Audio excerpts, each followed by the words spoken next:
মহাশিবরাত্রি যে ব্রতকে শ্রেষ্ঠ ব্রত বলা হয়েছে, যে ব্রত করলে ভক্তি মুক্তি সবকিছু প্রাপ্ত হওয়া যায়, সেই ব্রত কবে, সেই মহাশিবরাত্রি কবে সবাই কম বেশি জেনে গেছেন। 2026 সালের 15ই ফেব্রুয়ারি পড়েছে।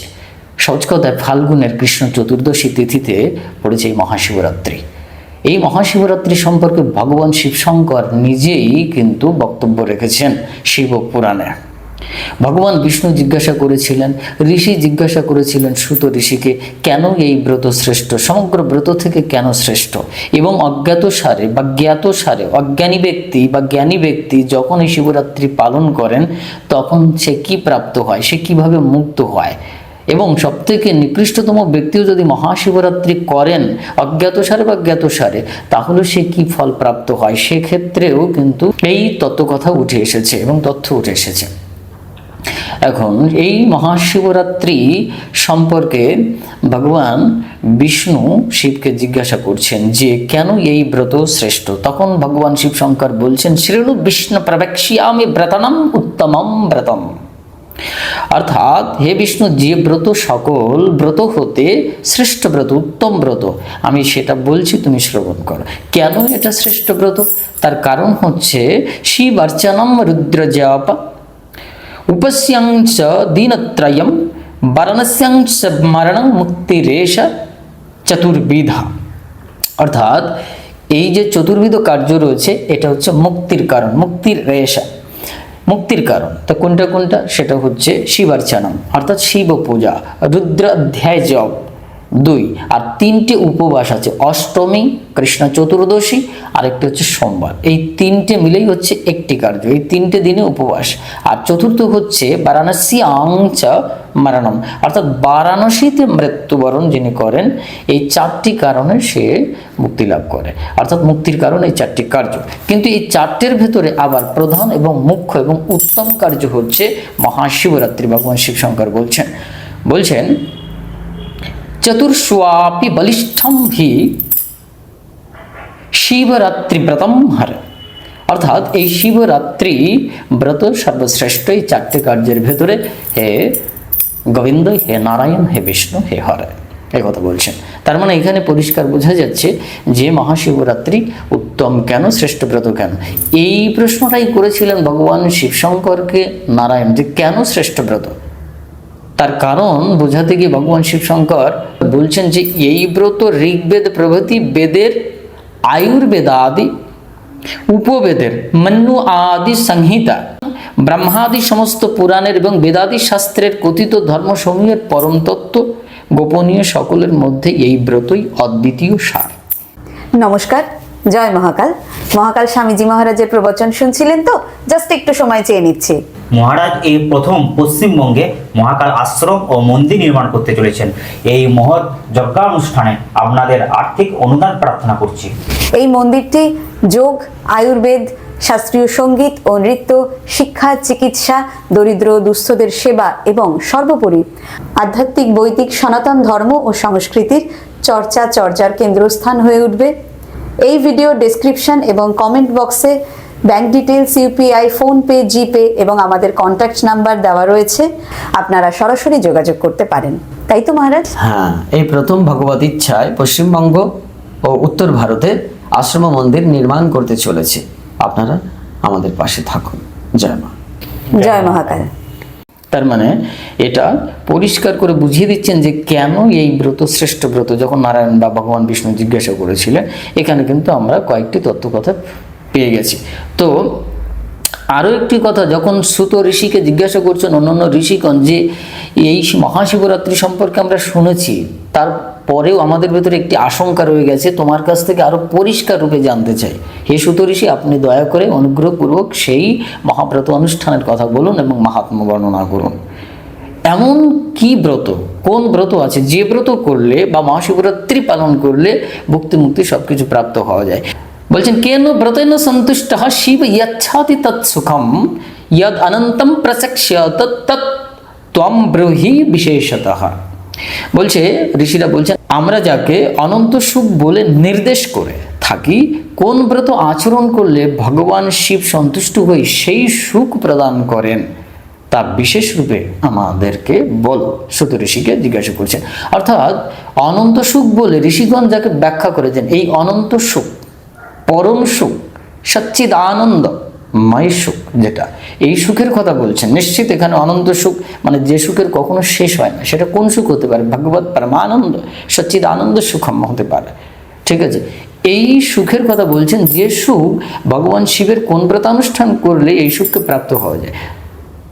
তখন এই সুত ঋষি সেখানে বলছেন যে হ্যাঁ, আমি সেই ব্রতানুষ্ঠানের কথা বলছি যেটা ব্রহ্মা বিষ্ণু দুর্গা ভগবান শিবশঙ্করকে, পরমাত্মা শিবশঙ্করকে, পরম ব্রহ্ম মহেশ্বরকে জিজ্ঞাসা করেছিলেন। তখন মহেশ বা ভগবান শিবশঙ্কর কি উত্তর দিয়েছিলেন সেটাই আমি তোমাদের সঙ্গে বলবো, আমি তোমাদের কাছে সেটা বলবো, এই কথা বলছেন। তো সেই ক্ষেত্রে ওই কথাগুলো উঠে এসেছে, সেখানে নারায়ণের কথা উঠে এসেছে। তো আমরা এখানে ছোট্ট একটি কথা পাই, ছোট্ট একটি গল্প আছে খুব সুন্দর, যেখানে ব্যাধের গল্প উঠে এসেছে। এই ব্যাধের গল্প অনেকেই জানেন। এই ব্যাধ অ্যাকচুয়ালি ছিল চৌর্যবৃত্তি সম্পন্ন একজন ব্যক্তি, অর্থাৎ চোর। সঙ্গে তিনি নানাবিধ পশু হত্যা করতেন এবং জীবদ্দশায় তিনি কোনো পুণ্য কাজ করেননি, সবই পাপ আচ্ছন্ন কর্ম করেছেন, পাপ কর্ম করেছেন। কিন্তু তিনি কিভাবে ইচ্ছা না করেও অনিচ্ছা সত্ত্বেও অজ্ঞাত সারে মহাশিবরাত্রি পালনের দ্বারা মুক্ত হয়ে গেলেন। ঠিক আছে, শিব সাযুজ্যতা লাভ করলেন, সেটা কিন্তু উঠে এসেছে। এই বিষয় নিয়ে যদি একটু কথা বলা হয় তাহলে পরিষ্কার হয়ে যাবে। আসলে মহাশিবরাত্রি মহাচেতনার রাত্রি, অথচ কৃষ্ণ চতুর্দশী, যেখানে সমগ্র কামনা, বাসনা, কামক্রোধ আদি সবকিছু অবদমিত হয়ে যায়, শান্ত হয়ে যায়, সেখানে আর কিছুই বিকার থাকে না। কল্প, বিকল্প, নির্বিকল্প যা কিছু, সমস্ত কল্পনা যেখান থেকে একেবারেই সম্পূর্ণরূপে শান্ত সমাহিত অবস্থার ভেতরে যায়, সেই অবস্থাটাই হচ্ছে কিন্তু সত্যিকারের এই কৃষ্ণ চতুর্দশী মহাশিবরাত্রি, যেখানে জীবের মনের সাথে সম্পর্ক রয়েছে, মানুষের মননের সাথে সম্পর্ক রয়েছে, মনের শান্ত অবস্থা, মনের সমগ্র বিকার নির্বিকারের ভেতরে গিয়ে শান্ত সমাহিত অবস্থা, সেটাই মহাশিবরাত্রির মূল প্রেক্ষাপট। যাই হোক, সেখানে যখন ব্যাখ্যা করছেন যে শিবরাত্রি কিভাবে হবে, কিভাবে পালন করা উচিত, কোন মাসে করা উচিত, কোন সময় করা উচিত, কিভাবে করা উচিত, সমগ্র ডিটেল নারায়ণ ভগবান শিবশঙ্করকে জিজ্ঞাসা করেছিলেন। শিবশঙ্কর তার প্রত্যুত্তরে ওখানে অনেক যে সমস্ত পূজাবিধি সেটা বলেছিলেন। এবং কোন মাসে হয় সেটা শিবপুরাণ সিদ্ধান্ত অনুসারে বলছে যে মাঘস্যৈব আসিতে পক্ষে কৃষ্ণ চৈব চতুর্দশী, অর্থাৎ মাঘ মাসের কৃষ্ণ চতুর্দশী। কিন্তু আমরা জানি ফাল্গুনের কৃষ্ণ চতুর্দশীতে এই মহাশিবরাত্রি পড়েছে 2026 সালের 15ই ফেব্রুয়ারি, অর্থাৎ এ রোববার। এখন আবার শক্তি সঙ্গম তন্ত্রে কিন্তু মহাশিবরাত্রির সম্পর্কে কথন বচন উঠে এসেছে। সেখানে একটা বিখ্যাত কথা উঠে এসেছে যে বগলা শক্তি, বগলা দেবী শক্তি যে, আর সেই শক্তির সঙ্গে বিষ্ণু শক্তি যুক্ত হয়ে সেখানে মহাস্তম্ভন বান তৈরি হয়েছিল, উৎপন্ন হয়েছিল। যে তিথি নক্ষত্রের সময় হয়েছিল সেটা ছিল মঙ্গলবার মকর সংক্রান্তিতে, এবং তার পরবর্তীকালে যে সময়টি আবার এসেছে সেই মহাস্তম্ভন বান যখন সম্পূর্ণরূপে উৎপন্ন হয়েছিল যে তিথিতে, যে নক্ষত্রে, সেটাকে কিন্তু মহাশিবরাত্রি বলা হয়েছে। যেমন ধরুন যে বলছে শুক্রবার যুক্ত চতুর্দশী ছিল, কুম্ভ রাশি সংক্রান্তি তথা শিব নক্ষত্র আর্দ্রা নক্ষত্র, আর অর্ধরাত্রি কাল ছিল, অর্থাৎ সময় ছিল। উসে সর্বধর্মাধিক কর্ম মে শিবরাত্রি কাহা যাতা হে, এটাই পরিষ্কার কথা উঠে এসছে। অর্থাৎ শিবরাত্রির অনেক তত্ত্বকথা রয়েছে। আমরা পৌরাণিকভাবে যে কাহিনীটি বর্ণনা করি সেটা সাধারণ মানুষকে বোঝানোর জন্য এটা উঠে এসছে, কিন্তু এই পৌরাণিক কাহিনীর ভেতরে রয়েছে আসল নিগূঢ় তত্ত্বকথা। এইখানে যখন ভগবান শিবশঙ্করের এই মহাশিবরাত্রি সম্পর্কে বর্ণনা করা হচ্ছে, তখন যে সাধক, যে উপাসক এই শিবরাত্রি পালন করবেন তার কিছু কন্ডিশন রয়েছে। সেখানে একটি কথা উঠে এসেছে বারংবার যে আমার কাম ক্রোধাদি শান্ত অবস্থায় থাকুক হে ভগবান শিবশঙ্কর, আমি তোমার মহাশিবরাত্রি পালনের জন্য প্রস্তুতি নিচ্ছি, আমি মহাশিবরাত্রি পালনের জন্য আমি কিন্তু সমস্ত বিধি ব্যবস্থা তৈরি করে রেখেছি, আপনি আমায় কৃপা করুন। এবং ইহার ভেতরে আরও বিধি ব্যবস্থা রয়েছে যেটা আপনাকে করতে হবে, যেটা কম বেশি সঠিক সাজেশনের মাধ্যম দিয়ে আপনাকে জানতে হবে। এটা এখানে এক কথায় বলা সম্ভব না, ইহার ডিটেলস বর্ণনা অনেক সময়ের ব্যাপার। তো যাই হোক, তো ছোট্ট কাহিনী যেটা ছিল সেই কাহিনীটা আমরা একটু বলি। সেটা হচ্ছে যে একজন প্রাচীনকালের একটি নিষাদ চৌর্যবৃত্তি সম্পন্ন পশু হত্যাকারী ব্যাধ, যে ছিল ক্রূরতম কর্মে নিযুক্ত এবং রুদ্রহ নামে ভিল্ল ব্যক্তি, যিনি বনে বাস করতেন। তার পিতা মাতা পুত্র আদি স্ত্রী আদি এদেরকে নিয়ে সেখানে বসবাস করতেন। একদিন একটি ঘটনা ঘটল যে তার পিতা মাতা এবং তার স্ত্রী আদি বলল যে তুমি যে কোনোভাবেই হোক তুমি পশু হত্যা করে নিয়ে এসে আমাদের ক্ষুধা নিবৃত্ত করো। ঠিক আছে, সে তুমি দুষ্কর্ম করো আর যে কর্ম করো আমাদেরকে তুমি আমাদের ক্ষুধা নিবৃত্তির ব্যবস্থা করো। তো এখন সেই ব্যাধ কী করলো, সে জঙ্গলে গেল এবং সে সারাদিন মোটামুটি ঘুরতে শুরু করলো, কিন্তু সারাদিন কোনো শিকার করতে পারেনি এবং তার সেই দিনটাই সম্পূর্ণ ছিল একেবারে উপবাস, অর্থাৎ ক্ষুধার্ত ছিল, কিছুই তার জোটেনি, খাওয়াটা জোটেনি। তো যখন বিকেল বা সন্ধ্যা হয়ে যায়, সহজ কথায় সন্ধ্যা বললে ঠিক হবে না, আসলে বিকেল হবে, যখন 6টা থেকে সময়টি শুরু হবে তখন প্রথম প্রহর শুরু হয়ে যাবে। 6টা থেকে 9টা, 9টা থেকে 12টা, 12টা থেকে 3টে, 3টে থেকে 6টা, তাহলে 4টে প্রহর। তো কথাটি হবে বিকেল বেলায়। তো এই বিকেল বেলায় উনি চিন্তা করলেন যে আমি তো এখনো কিছু স্বীকার করতে পারিনি, বাড়িতে যদি ফিরে যাই তাহলে পিতা মাতা স্ত্রী পুত্র আদি তাদেরকে আমি কিভাবে সান্ত্বনা দেব আর আমি কোন মুখে যাব। তো এটা কি আমার ঠিক হবে কোনো কিছু স্বীকার না করে নিয়ে গিয়ে? তো তখন উনি সিদ্ধান্ত নিলেন আর একটু বসি। তো সেই জঙ্গলের ভিতরে একটি জলাশয় ছিল, সেই জলাশয়ের পাশে একটি বৃক্ষ ছিল, সেই বৃক্ষটি ছিল বিল্লবৃক্ষ। সেই বিল্লবৃক্ষের উপরে উনি উত্থিত হন, মানে ওই গাছের উপরে উঠে পড়েন। সঙ্গে ওই জলাশয় থেকে একটু জল নিয়েছিলেন খাওয়ার জন্য, অর্থাৎ পান করবার জন্য। সহজ কথা, উনি ভেবেছিলেন যে কতক্ষণ বসবো, কখন কোনো পশু আসবে তখন হত্যা করব, ইতিমধ্যে যদি আমার তৃষ্ণা পেয়ে যায়, তাই একটু পাত্রে করে সামান্য জল নিয়েছিলেন। বাস এইটা নিয়ে তিনি উঠে পড়েছিলেন গাছে। বাস যখন সন্ধ্যা আগত, অর্থাৎ প্রায় বলা চলে সেই প্রথম প্রহরের সময়কালীন প্রথম সময়, দেখলেন যে একটি মৃগী আসছে, অর্থাৎ হরিণী। ঠিক আছে, স্ত্রী হরিণ আসছে। তো যখন কাছাকাছি এসে গেছে, জলাশয়ে জলপান করবার জন্য মৃগীটি আসছিল, তখন ব্যাধ নড়ে চড়ে বসে এবং তার ধনুকে বাণ যোজনা করতে শুরু করে। সেই সময় তিনি নড়ে ওঠার কারণে ওনার পাত্রের থেকে সামান্য জল পড়ে যায় এবং যে বিল্লবৃক্ষ ছিল ওই নড়ার কারণে, ঠিক আছে, শরীর সঞ্চালনের কারণে 2-1টি বিল্লপত্র নিচে পড়ে যায়। সৌভাগ্যবশত বা দুর্ভাগ্যবশত জ্ঞাতসার অজ্ঞাতসার ওই নিচেই ছিল একটি শিবলিঙ্গ, সেখানেই এই মূল বিল্লপত্র এবং এই জল পড়ে। অর্থাৎ ওই ব্যাধের অজ্ঞাতসারে শিবের মহাশিবরাত্রির যে ব্রতানুষ্ঠানের প্রথম প্রহর সেটা কমপ্লিট হয়ে গেল এবং ওই ব্যাধের যে সমস্ত পাপ ছিল সেটা কিন্তু নির্মল হয়ে গেল, এটা বর্ণনা করা আছে। তারপরে যখন ওই হরিণকে শিকার করবার জন্য, মৃগীকে শিকার করবার জন্য প্রস্তুতি নিলেন, তখন হরিণটা বুঝতে পারলেন যে ব্যাধ আমাকে হত্যা করবে। তখন ওই হরিণ জিজ্ঞাসা করছেন, মৃগী জিজ্ঞাসা করছেন, তুমি কি করছো, তুমি কি করবে? বলছে তোমাকে হত্যা করবো। কেন করবে? বলে আমার পিতা মাতা আমার সংসারের জন্য তোমার মাংস ক্ষুধা নিবৃত্তির কাজে লাগবে, ব্যাস তোমাকে হত্যা করব। তখন হরিণ বললেন এখন আমি কি করি। তখন চিন্তা করতে করতে উনি ভাবলেন তাহলে একটি কৌশল করা যাক, মানে ওনার মাথায় একটি সুবুদ্ধি এলো, বিবেক এলো। বলছে আপনি আমাকে হত্যা করবেন না। বলে না, আমি তোমাকে হত্যা করব। বলে কেন আপনি আমাকে হত্যা করবেন? বলে এই কারণ। তো বলছে দেখুন, আমাকে হত্যা করবেন না, হ্যাঁ আমার পুত্র আদি ইত্যাদি রয়েছে। তা বলছে না, তোমাকে হত্যা করব।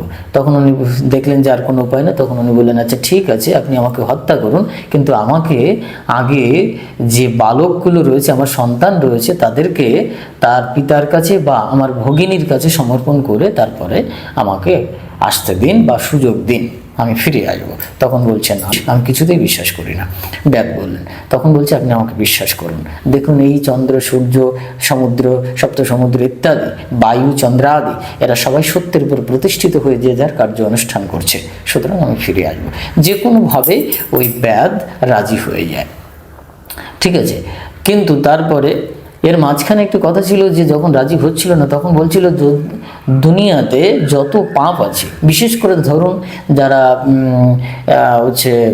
স্বামীকে লঙ্ঘন করে যে স্ত্রী জীবনযাপন করে, স্বামীর প্রতি মর্যাদা না রেখে, তারপরে যারা শিবকে ভজনা না করেন, হরিকে ভজনা না করেন, তাতে যে পাপ উৎপন্ন হয়, সমগ্র পাপ তার মস্তকের উপরে যাবে বা তার জীবনে যাবে, এইটা বললেন। তো তখন এক পর্যায়ে আর কি সেইভাবেই ওই হরিণী মৃগী রাজি হয়ে যায়, ঠিক আছে তুমি যাও, ফিরে আসবে, তারপরে তোমাকে আমি হত্যা করবো। যাক, চলে যাওয়ার পরে দেখছে যে মৃগী আর আসছে না, তিনি অপেক্ষা করছেন। এই করতে করতে প্রথম প্রহর প্রায় শেষ হয়ে গেল। তারপরে দেখছে কি যে আরেকটি মৃগী আসছে। আরেকটি মৃগী, অর্থাৎ এই মৃগীটি হচ্ছে আগের মৃগীর হচ্ছে ভগিনী, অর্থাৎ বোন, মানে এই দুটো হরিণী দুই বোন, এই অর্থে বোঝানো হয়েছে। তাই এই হরিণীটি আসলো, এসে যখন জলাশয়ে যখন তৃষ্ণা নিবৃত্তির জন্য আসলো, এবং সঙ্গে ওই আগের যে ভগিনী এসেছিল মানে মৃগী এসেছিল তাকে অন্বেষণ করবার জন্যই আসছিল, কারণ সে ফিরছিল না। তাই তখন এইভাবে জলাশয় যখন এলো, জলাশয়ে আসার পরে তখন ওই ব্যাধ আবার ওই একই প্রক্রিয়াতে তাকে শিকার করবার জন্য প্রস্তুতি নিল, এবং বাণ যোজনা করতে গিয়ে শরীর নড়ে গেল, এবং সঙ্গে সঙ্গে তার পাত্রের থেকে আবার একটু জল পড়লো, আবার বিল্লপত্র পড়লো। দ্বিতীয় প্রহরে পুজোটা হয়ে গেল ব্যাধের, তাতে আরও সে স্বীকৃতি অর্জন করলো। এবং ওই মৃগী যখন জানতে পারলো যে তাকে হত্যা করবার জন্য প্রস্তুতি নিচ্ছে, তখন সেই ভগিনী মৃগী জিজ্ঞাসা করলেন যে তুমি আমাকে কি করছো, তুমি কি করছো? বলে তোমাকে হত্যা করছি, কারণ আগে একটা মৃগী এসেছিল, সে চলে গেছে, সে আসেনি, এবার তোমাকে হত্যা করবো, কারণ আমার পরিবারের জন্য কোদানের বৃত্তির কাজে, আমার পরিবারের সেবা কাজে লাগবে। তখন সেই হরিণীটাও ওই একই পদ্ধতি অ্যাপ্লাই করলেন, একই কৌশল বললেন যে তুমি আমাকে হত্যা করো না, আমি ফিরে আসবো। প্রথম হরিণী ওই কথাটাই বলেছিল, যেটা আমি মাঝখানে মিস্টেক করেছি, সেটা হচ্ছে বলেছিলেন না আমার কি জীবন ধন্য, যে আমার শরীর, আমার এই মাংস, এই পশুর শরীর কোনো জীবের বা পরোপকারে লেগে যাবে, আমার জীবন ধন্য, এই কথা বলেছিলেন। এই হরিণীটিও ঠিক সেই কথা বলে না আমার কি জীবন ধন্য, যে আপনাদের সেবায় লেগে যাবে, কারো না কারো সেবায় লেগে যাবে আমার এই শরীর, তো আমি প্রস্তুত, কিন্তু একটি শর্ত রয়েছে যে আমার পুত্রাদি রয়েছে, তো তাদেরকে তার পিতার কাছে বা আমার ভগিনীর কাছে সমর্পণ করে তারপর আমি প্রত্যাবর্তন করব, আপনি আমাকে যাওয়ার অনুমতি দিন। কিন্তু ব্যাধ রাজি হয় না। ক্রমান্বয়ে ওই পূর্বের মৃগীর মতো একই তথ্য তিনি পরিবেশন করলেন, একই বিষয় উত্থাপন করলেন, যে আমার এই কারণে পাপ হবে আমি যদি ফিরে না আসি, ইত্যাদি ইত্যাদি। তো ব্যাধ রাজি হয়ে যায়, সে হরিণী ফিরে চলে যায়। তারপরে এই করেই তার দ্বিতীয় প্রহর অপেক্ষা করতে করতে মানে কেটে যায়। তখন ওই যে দুই মৃগীর যে মৃগ ছিল, অর্থাৎ তাদের যে পুরুষ মৃগ ছিল সাংসজ কথায়, সেই মৃগ এই দুই মৃগীর অন্বেষণ করতে করতে এদিকে আসছে, এসে দেখে জলাশয়, সঙ্গে জল থেকে তৃষ্ণা নিবৃত্তির জন্য সে চেষ্টা করলো। এবং এই ব্যাধ আবার যখন ওই মৃগকে দেখলো যে এ তো বেশ হৃষ্টপুষ্ট বড়সড় একটা আছে, তাহলে একেই হত্যা করা যাবে, তখন আবার সে পুনর্প্রস্তুতি নিল, ওই বাণ যোজনা ইত্যাদি, শরীর নড়ে গেল, তখন আবার তার পাত্র থেকে সামান্য জল পড়লো এবং বিল্লপত্র পড়লো। এই করেই তার কি হলো, তৃতীয় প্রহরের প্রথম পূজাটি হয়ে গেল। এবং মৃগকে ওই একই পদ্ধতিতে বললেন, ওই মৃগ পুরুষ হরিণটি ওই একই কথা বললেন, দেখুন আমার দুটো স্ত্রী রয়েছে, বাচ্চা কাচ্চা রয়েছে, তাদেরকে আমি সঠিক জায়গায় সমর্পণ করে আমি ফিরে আসবো, ওই একই কন্ডিশন ছিল। তো যাই হোক, ওই মৃগকে যাওয়ার অনুমতি দেয়, তারা ফিরে চলে যায়, মৃগ ফিরে চলে যায় এবং ব্যাধ অপেক্ষা করতে থাকে। এই করতে করতে তার তৃতীয় প্রহর চলে যায়। যাই হোক, এই দুই মৃগী আর এই মৃগ আর বাচ্চা কাচ্চা এক জায়গায় যখন উপস্থিত হলো, তখন তারা আলোচনা করলো যে আমরা তাহলে প্রতিজ্ঞাবদ্ধ, চলো আমরা যাই।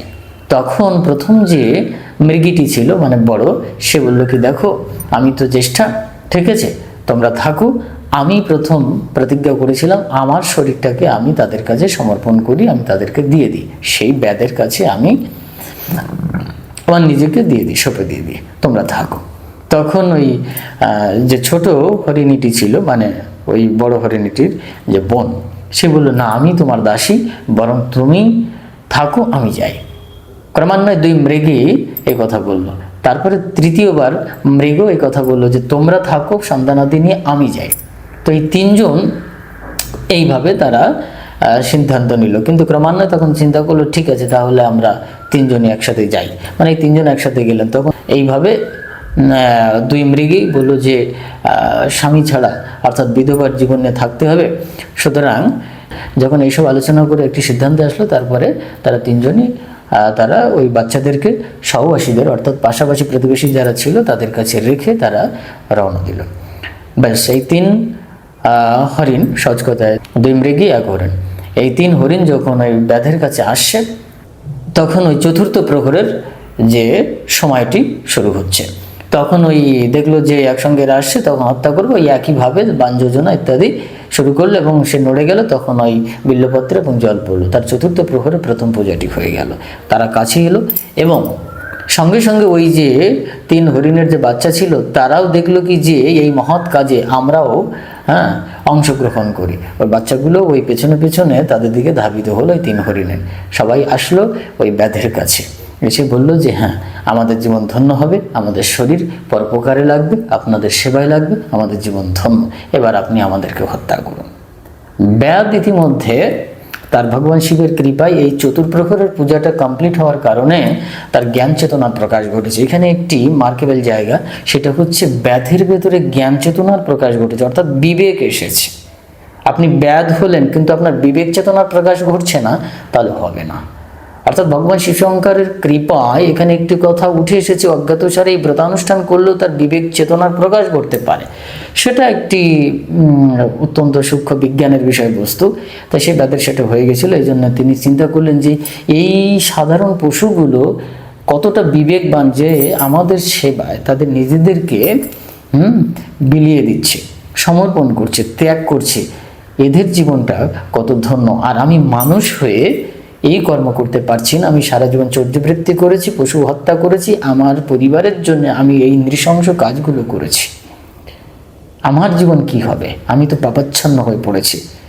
সুতরাং আমি এই হরিণীদেরকে বা আমি এই হরিণদেরকে হত্যা করব না। তখন বললেন যে আপনারা ফিরে যান, আপনাদের জীবন ধন্য, আমি মানুষেও এই কাজ করতে পারিনি। তার মানে এখানে আরেকটি পয়েন্ট পেলাম যে মনুষ্যত্বের প্রকাশ ঘটবে। অর্থাৎ মনুষ্যত্বের প্রকাশ যদি না ঘটে তাহলে সেটা ধর্ম হয় না, সেটা সাধনা হয় না। এই জন্য সাধনার প্রারম্ভেই বা যেটাই বলুন না কেন সেখানে মনুষ্যত্বের প্রকাশ ঘটতেই হবে। সেটাই ব্যাধের জীবনে ঘটেছিল, বিবেক, মনুষ্যত্ব, তার জ্ঞান চেতনার প্রকাশ ঘটেছিল।